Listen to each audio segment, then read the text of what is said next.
right? And they're all different. But we kind of misidentify and misapply and mix them up in this reality. So sexualness is the energy that you be. It's the creative, generative force. It's the, like I say, it's like, if you've ever seen a beautiful rose, and you walk by it and you almost stop and need to smell it, and it just kind of catches your attention. That's the sexualness of that. And it never shuts itself down. It doesn't, put on a blanket and cover itself up. You go, no, don't look at me today. You Turn pervert. off the lights, then I'll Then I'll bloom. Yeah, right. In the dark and hiding back there. Yeah. You just want to keep me. Right, yeah. And we've been looking at the flowers around here. I also like to, use the analogy of a cat.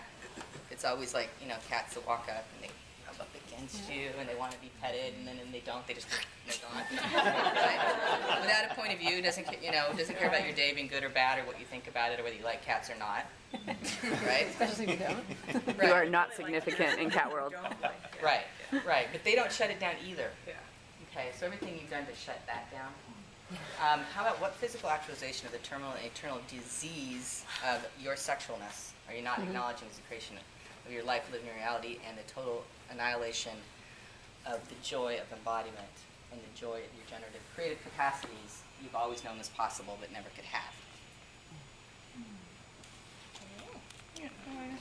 Okay, everything that is times you guys live in destroyed and created all? Yes. Right, wrong, good, bad, pod, poc, all nine shorts, boys, and beyonds.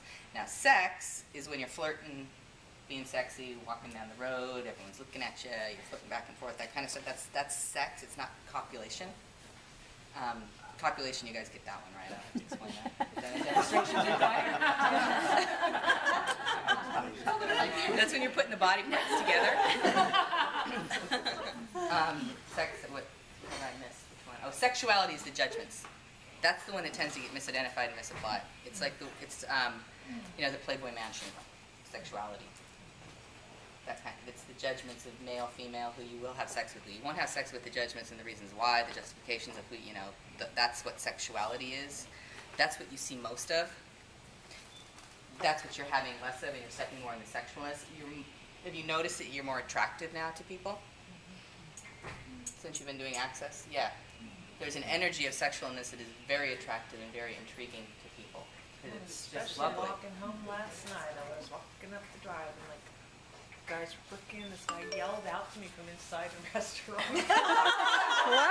How fun that is, and our bodies love that. So, would you be willing to receive the look and the attention of a pervert? Yep. Yes. Are you going to copulate with them? No.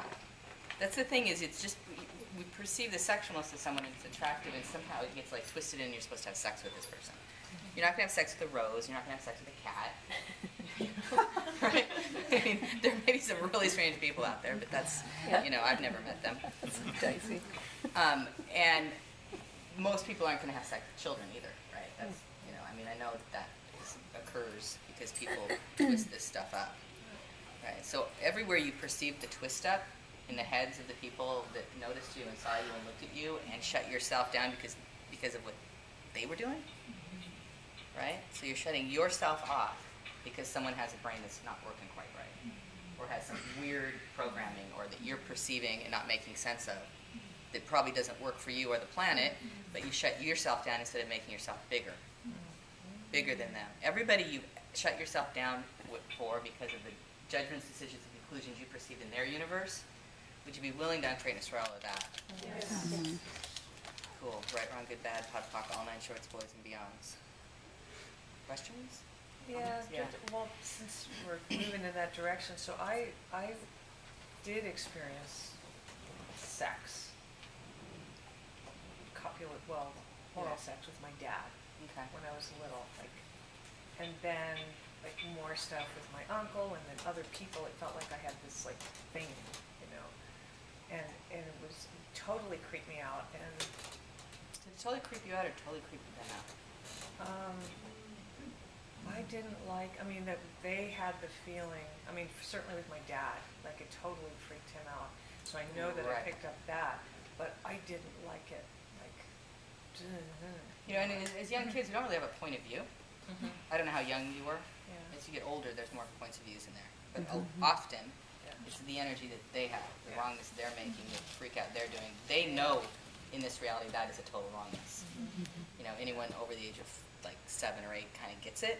And if you're younger, you pick that up and you think it's yours. You think you're wrong, you think you're creepy, you think something about it was creepy when you didn't actually have the point of view that they had. Right, yeah. Okay? But do you carry their point of view in you? You make it a reality for you. You start creating your life from their point of view. That's what physical actualization of the eternal dis-ease of the wrongness of other people's points of views about sexualness. Are you not acknowledging as the creation of your life? You're living in reality in the total limitation of your joy of embodiment. And the limitation of your generative creative capacities with your body.